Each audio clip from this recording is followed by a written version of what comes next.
지금부터 2023학년도 2학기 학교폭력 예방교육 학부모 연수를 실시하도록 하겠습니다. 기존에 오프라인으로 진행할 예정이었는데 많은 학부모님들께서 실제적인 참여가 어렵다는 말씀이 있으셔서 이렇게 온라인으로 촬영하여 배포하는 쪽으로 진행하도록 하겠습니다. 많은 학생들이 학교 생활을 하다가 어려움을 겪는 경우가 있죠. 그때 담임 선생님에게 찾아가거나 생활인권부를 찾아와서 이 어려움에 대해 호소하는 경우가 있습니다. 그런데 이때 자신이 겪고 있는 그 일들이 학교 폭력에 해당하는 건지 아니면 기타 다른 어려움인지를 제대로 구분하지 못하고 무작정 학교 폭력 당하고 있어요, 신고하고 싶어요 라고 요구하는 경우가 왕왕 있습니다. 그래서 이번 시간에는 자신이 겪고 있는 행동이 자녀가 겪고 있는 일들이 학교 폭력에 해당하는지 여부를 판단할 수 있는 기준을 제시하고 그리고 그 상황이 학교 폭력과 관련된 내용이건 아니면 기타 다른 내용이 됐건 간에 상황을 해결하는 데 효과적인 도움 또는 조치가 무엇이 있는지를 안내해 드리고자 합니다. 많은 사람들이 본인의 주관에 따라서 학교 폭력의 여부를 판단하는 경우가 많이 있습니다. 이럴 때는 향후에 신고가 들어왔을 때 이것은 학교 폭력에 해당하지 않는다라고 해서 반려되는 경우가 발생합니다. 그래서 지금 화면에 나와 있는 이 학교폭력 예방법 제2조 정의에 대한 내용을 보시고 향후에 뭐 그런 일이 있으면 물론 안 되겠지만 향후에 자녀가 좀 어려움을 호소할 때 들어보시고 아 이건 학교폭력이구나 아니구나 판단하시면 될 것 같습니다. 자, 같이 한번 살펴보겠습니다.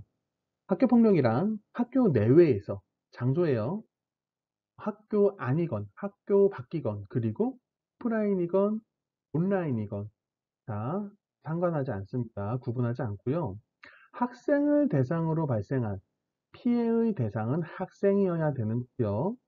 상해, 폭행, 감금, 협박, 약취 및 유인, 명예훼손 및 모욕, 갈, 강요, 강제적인 심부름, 폭력, 따돌림, 사이버 따돌림, 정보통신망을 이용한 폭력 정보에 의하여 지금까지 열거한 여러 가지 것들이 다 행위에 해당하고요.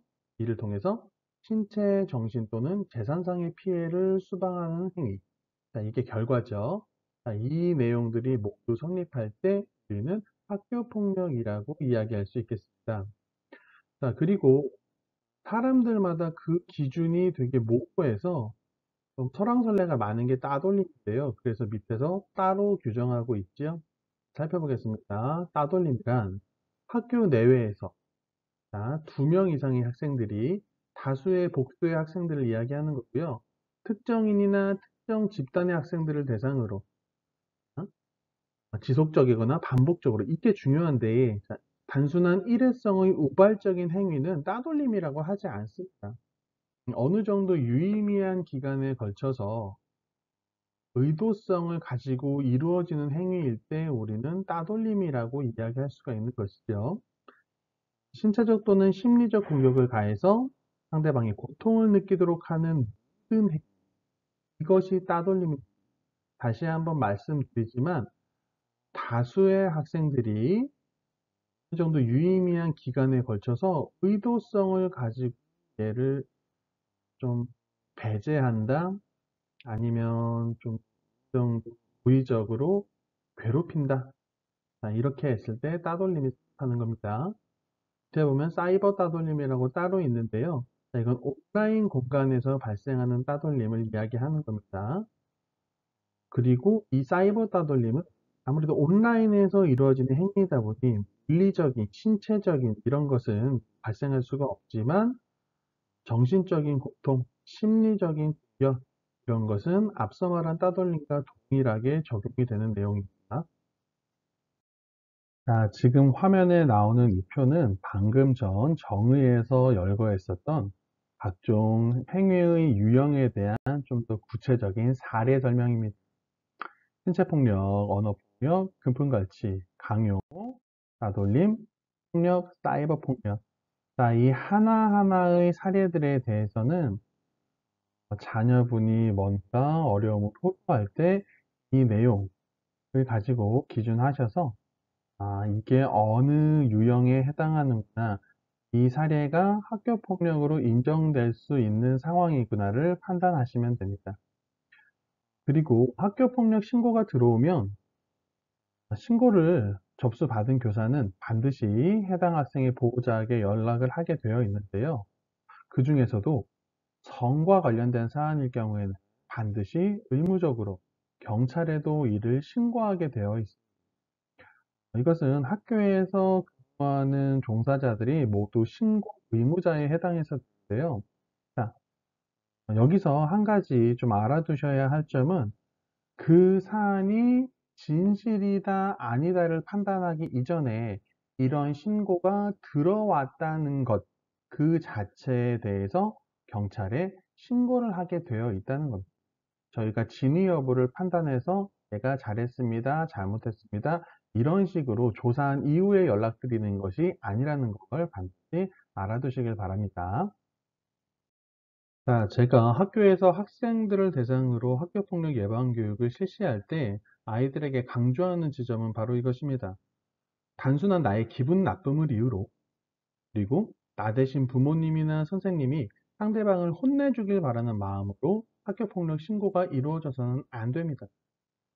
상대방이 나에게 앞서 열거했던 그런 행위들을 가해서 명백한 피해가 발생했다면 먼저 이에 대해서 해결을 위한 노력을 먼저 해, 그럼에도 불구하고 개선되지 않을 경우에 신고하는 것이 바람직하고요. 그리고 이러한 과정을 거치지 않고 바로 신고 접수를 했을 때는 오히려 상황이 더욱 악화되는 경우가 많이 있습니다. 그리고 뒤에서 다시 말씀드리겠지만 복성 학폭의 신청은 큰 의미가 없는데요. 기재 및 삭제 관련한 설명에서 이에 대해서는 좀 더 자세하게 말씀드리도록 하겠습니다. 그리고 제가 부모님들께 당부드리고 싶은 말씀은 바로 이것입니다. 단순한 자녀의 감정만에 근거해서 자녀가 원한다는 이유만으로 자녀에 대한 안타까움과 미안한 마음만으로 학교폭력 신고가 이루어져서는 안 됩니다. 보호자는 자녀의 입장을 통해서 사건을 접할 수밖에 없기 때문에 좀 편중된 편향적인 시선으로 사건을 접근할 수밖에 없죠. 일단 자녀를 통해서 해당 사안에 대해서 파악을 하시고 이에 대해 담임교사에게 알려서 상황에 대해서 좀 더 종합적으로 파악하신 이후에 이것은 신고해야 될 사안이구나, 아니면 이건 다른 방법을 통해서 해결해야 될 사항이구나를 결정하시면 됩니다. 중요한 건 현 상황에서 실제적으로 자녀에게 도움이 될 수 있는 가장 효과적이고 적합한 조치를 해야 되는 거죠. 그래서 부모님들께서 중간에서 중심을 잘 잡아주실 필요가 있습니다. 지금까지 학교폭력 성립 기준에 대해서 설명을 드렸는데요. 지금부터는 자녀들이 처한 그 어려운 상황, 이를 해결하는 데 효과적인 도움 또는 조치가 무엇이 있는지를 안내해 드리도록 하겠습니다. 자, 학교폭력 행위에 해당하면 무조건 학교폭력 사안으로 신고해야지 도움을 받을 수 있나요? 라고 물어보신다면 그렇지 않습니다. 학교폭력 행위에 해당하지 않으면 도움을 요청할 수 없나요? 이것 또한 역시 그렇지 않습니다. 자, 뒤에서 하나하나 살펴보도록 하겠습니다. 이 표가 굉장히 중요합니다. 나름대로 한눈에 들어올 수 있게, 머릿속에 쉽게 각인될 수 있게 한번 정리해서 만들어 본 표인데요. 자, 같이 한번 살펴보시겠습니다. 자, 피해 상황이 발생했다라고 했을 때 선택할 수 있는 건 크게 두 가지가 되겠습니다. 물론 당사자 간의 해결이 가장 좋죠. 자, 이렇게 당사자들 간의 해결이 이루어지지 않으면 도움 및 조치를 요청하게 되는데요. 어려움을 겪고 있는 그 누구든지 도움을 당연히 요청할 수가 있습니다. 그리고 이렇게 도움을 요청하게 되면 자, 이제 또 두 가지의 선택지로 갈리게 되는데요. 첫 번째는 공식적인 처벌을 요청하는 경우, 그리고 공식적인 처벌을 요청하지 않는 경우가 있겠습니다. 자, 일단 공식적인 처벌을 요청하지 않는 경우라고 한다면, 나 지금 어려움을 겪고 있는데 이거 해결하는 데 도움을 주세요. 상대방에 대해서는 처벌이 이루어질 필요는 없습니다. 라는 걸 전제하는 거고요.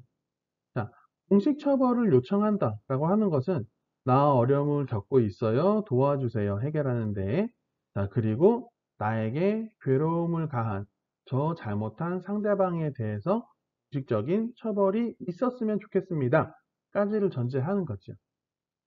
자, 공식적인 처벌을 요청하지 않는 경우라고 한다면 우리 학교 다닐 때와 마찬가지로 담임 선생님이 지도나 생활인권부에서의 지도를 통해서 이를 해결하는 데 도움을 줄 수가 있습니다.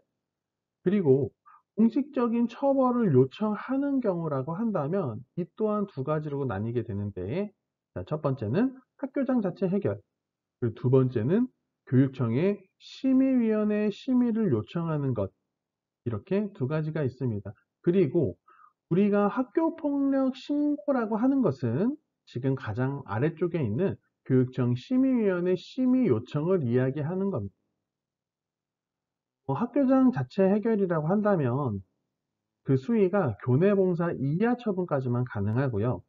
이 이상의 처분이 있어야 된다라고 판단한다면 교육청 심의위원회의 심의 요청을 할 수가 있습니다.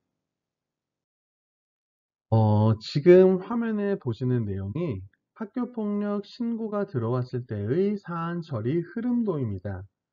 일단 담임을 통해서 아니면 생활인권부에 직접 학교폭력 사안이 접수가 되면 이에 대해서 조사를 하게 되고요.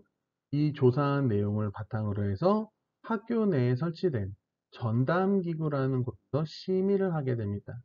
이 전담기구는 교원의원과 학부모위원으로 구성이 되어 있는데, 접수된 사안이 학교장 자체 해결의 조건이 성립이 되는지, 그리고 그렇지 않다라면 교육청으로 심의 요청을 해야 되는 사안인지를 판단하게 됩니다. 그리고 교육청으로 심의 요청을 하게 되면 어느 정도의 시간을 기다린 후에 여기에서 조치 결정이라고 하는 것을 내려서 학교로 그리고 가정으로 그 내용이 전달이 됩니다. 그러면 이 전달된 내용을 학교에서는 피해 관련 학생과 가해 관련 학생에게 이야기를 해주고 그 조치 결정 내용에 대해서 이행을 하게 됩니다. 앞에서 학교장 자체 해결은 몇 가지 조건이 성립돼야 된다고 말씀을 드렸는데요. 자, 화면에 보시는 빨간색 네모 박스를 주목해 주시기 바랍니다. 일단 이 밑에 있는 큰 네모 박스를 먼저 살펴보게 된다면 이 네 가지 요건을 모두 교집합으로 성립할 때에만 학교장 자체 해결의 조건이 성립된다고 할 수 있는데요. 하나하나 살펴보겠습니다. 2주 이상의 신체적, 정신적 치료가 필요한 진단서를 발급받지 않은 경우, 그러니까 어느 정도 심각하지 않은, 경미한이라는 표현이 맞을까요? 자, 그런 경우 학교장 자체 해결의 요건이 성립된다고 볼 수 있고요.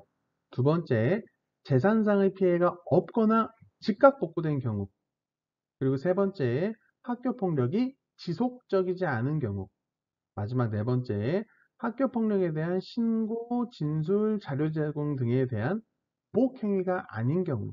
자, 이 네 가지 중에 만약 하나라도 위반된다라고 하면 학교장 자체 해결을 진행할 수가 없습니다. 교육청에 심의 요청을 해야 되는 것이고요. 그리고 더 중요한 것은 설령 이 네 가지 요건이 모두 성립된다 하더라도, 자, 피해 학생 및 그 보호자가 심의위원회의 개최를 요청한다 라고 하면 저희는 학교장 자체 해결을 진행할 수가 없습니다. 교육청에 심의위원회 심의를 요청해야 되는 것이죠. 자, 그럼 지금까지 앞서 말씀드린 내용들을 종합해보면 이런 표가 나오게 됩니다. 자녀가, 학생이 어려움을 겪고 있을 때 그에 대한 적합한 도움은 무엇이 있을까? 자, 이 표 내용을 보고서 판단하시면 되겠는데요. 자, 공식적인 처벌을 요청하지 않는 경우와 공식적인 처벌을 요청하는 경우, 그리고 요청하는 경우라고 한다면 학교장 자체 해결과 교육청 심의 요청. 자, 이렇게 총 세 가지 선택지로 나뉘게 됩니다. 물론 본인이 원한다고 해서 어떤 것을 딱 정하지 못하는 경우도 있긴 있지만, 그래도 이렇게 세 가지의 선택지가 이 중에서 자기에게 가장 적합한 현 상황에 가장 효과적인 방법을 요청하시는 것이 바람직하겠죠. 자, 하나하나 살펴보겠습니다. 첫 번째, 공식 처벌을 요청하지 않는 경우, 즉 교사의 지도를 요청하는 경우. 이때의 특징을 보면 이 세 가지 선택지 중에서 가장 빠른 조치가 가능합니다. 조사한 이후에 즉시적으로 담임 선생님이 혹은 생활인권부에서 그 가해로 지목된 학생에게, 자, 너 뭐 이러이러한 이야기가 들어왔는데 이러지 마라. 곤란하다. 문제가 될 수 있다. 이런 식으로 즉시적으로 이야기를 해줄 수 있기 때문에 가장 빠르게 조치가 가능합니다. 그리고 뭐 공식 처벌이 없다라고 말씀을 드렸지만 비공식적인 처벌은 이루어질 수 있습니다. 교내 청소라던가 성찰문을 작성한다던가 아니면 상담 등이 이루어짐으로 해서 이 아이에게 아무것도 안 한다. 가해 관련 학생을 말하는 겁니다. 아무것도 안 하는 것이 아니고 비공식적인 여러 가지 조치들이 이루어지게 됩니다. 이루어질 수 있습니다. 자, 그리고 비공식적이기 때문에 생기부에는 그 처벌 내용이 기록되지 않습니다. 자, 그러면 이제 공식 처벌을 요청한 경우 학교장 자체 해결을 먼저 보겠습니다. 이 학교장 자체 해결과 교육청 심의 요청의 결과에 대해서 구분하지 못하시는 경우가 좀 많이 있는데요. 자, 특징을 보게 되면 이렇습니다. 학교장 자체 해결의 경우 학교 내부의 전담기구 회의 이후에 자체적인 조치가 가능합니다. 그래서 교육청 심의에 비해서는 상대적으로 빠른 조치가 가능합니다. 학교 안에서 이 사안은 학교장 자체 해결로 처리하기로 하겠습니다. 그렇다면 이 가해 관련 학생에게, 또 피해 관련 학생에게 각각 어떤 조치를 할 것인가 저희가 자체적으로 결정해서 진행하는 것이기 때문에 이 정도 빠르게 사건에 대해서 조치가 가능한 거고요. 상담이나 캠페인 활동이나 교내 봉사나 전부 다 이제 공식적인 처벌에 해당하는 건데 다양한 별도의 교육 프로그램을 운영할 수가 있습니다. 그리고 학교 차원의 공식적인 처벌이긴 하지만 생기부에 그 처벌의 내용이 기재되지는 않습니다. 이것이 심의위원회 요청 처벌과 가장 큰 차이점입니다. 생기부에 기록이 되냐, 되지 않냐. 그리고 마지막으로 교육청 심의위원회 심의 요청의 특징을 살펴보게 되면, 자, 학교에서 조사한 내용을 교육청으로 보내요. 그러면 교육청에서는 그 내용을 바탕으로 해서 사건 당사자들을 어느 시점에 소환을 합니다. 물론 둘이 대지를 하는 것은 아니고요. 각각의 구두 진술을 들어보고 종합적으로 이 결과를 이제 도출을 하게 됩니다. 근데 문제점이라고 한다면 시간이 오래 걸린다는 거예요. 저희 명지중학교는 서부교육청 소속입니다. 서부교육청은 마포, 서대문, 부평구 이렇게 세 개의 구를 관할하고 있는데요. 각 학교에서 발생하는 사건들이 교육청으로 이렇게 누적이 되기 때문에 하나하나 처리하는데 즉시적으로 조치가 이루어지지 못합니다. 심의하는데 최소에서 두 달이나 세 달 정도의 기간이 소요가 돼서 빠른 조치는 불가능해요. 그래서 사건의 발생 시점과 조치 결정 통보가 나와서 처벌이 이루어지는 시점 간의 간극이 되게 커요. 그래서 그동안에 학교에서는 가해자에 대한 처벌이라는 것을 진행할 수가 없습니다. 왜? 교육청에 심의를 요청한 상태이기 때문에 저희는 이 학생의 뭐 잘잘못을 따지거나 그런 입장이 될 수가 없는 것이에요. 기다렸다가 조치 결정이 나오면 거기에 대해서 이행을 시키는 것이기 때문에 학교의 자체적인 조치나 이런 것들은 일시적으로 중단될 수밖에. 마지막으로 앞서 말씀드렸지만 교육청 차원의 공식적인 처벌이기 때문에 사람이 그 수위에 따라서 행기부에 기재가 되게 됩니다. 자, 이렇게 세 가지 선택지의 차이점을 반드시 구분을 하시고 향후에 혹여라도 좀 선택을 해야 될 상황이 된다면 효과적인 방법을 선택하시는 것을 추천드립니다. 자, 그러면 이제 마지막으로 가해 학생에 대한 조치사항 학교 생활 기록 기재 방법에 대해서 말씀을 드리도록 하겠습니다. 교육청에 심의 요청을 해서 조치 결정 통보 쉽게 말하면 징계 내용이 나왔다라고 한다면, 자, 그 내용이 생활기록부에 무조건 기재되느냐라고 한다면 그렇지 않을 수 있습니다. 물론 심각한 사안이라고 한다면 한 번의 생활기록부에 기재가 되지만, 그 조치 결정의 내용이 좀 약간 경미한 수준이다, 그리고 가해로 지목된 학생이 이런 행위가 처음이다 라고 한다면 생기부에 기재가 되지 않을 수 있습니다. 지금 본문의 내용이 굉장히 많기 때문에 제가 특기할 만한 내용만 빨간색으로 밑줄을 쳐 놓았습니다. 요거 한번 눈여겨봐 주시면 좋겠는데요. 생기부의 여러 항목들 중에서 이런 학교폭력과 관련해서 기재될 수 있는 항목은 크게 세 가지입니다. 첫 번째, 학적사항. 두 번째, 출결 상황. 세 번째, 행동 특성 및 종합 의견. 자, 이렇게 세 가지 사항들에 있어서 입력이 가능합니다. 그리고 학교폭력 가해 학생 조치 1호, 2호, 3호에 대한 조건부 기재 유보에 대해서 말씀을 드리면, 1호는 서면 사과예요. 2호는 이제 뭐 보복 금지고요. 3호는 교내 봉사입니다. 자, 이렇게 1호, 2호, 3호 같은 경우는 말하자면 중징계 밑에 단계, 즉 경징계 정도로 보게 되고, 이런 행위가 처음 발생시킨 학생들 같은 경우라고 한다면 이에 대해서는 조건부 기재 유보. 이번에는 기재하지 않겠다. 하지만 다음에 이런 행동을 또 하게 된다면 그때는 기재하겠다 라고 해서 기재되지 않게 됩니다. 자, 앞에서 기재 내용의 유보에 대해서 말씀드렸죠. 이제 이미 기재된 내용의 삭제에 대해서 설명드리도록 하겠습니다. 학폭으로 인해서 생활기록부에 기재가 되었다. 이 내용이 평생 영구히 가느냐? 그렇지는 않습니다. 정해진 기준에 따라서 졸업하기 직전에 삭제가 되기도 하고요. 그리고 졸업한 이후 2년이 지난 뒤에 삭제되기도 합니다. 일반적으로는 졸업할 때가 되었건 아니면 2년 뒤가 됐건 대부분의 내용들은 그때 다 삭제가 된다고 보시면 됩니다. 3학년 학생들이 졸업하기 직전이 되면 앞에서 말씀드렸던 전담기구라고 하는 저희 기구가 소집이 되게 되고요.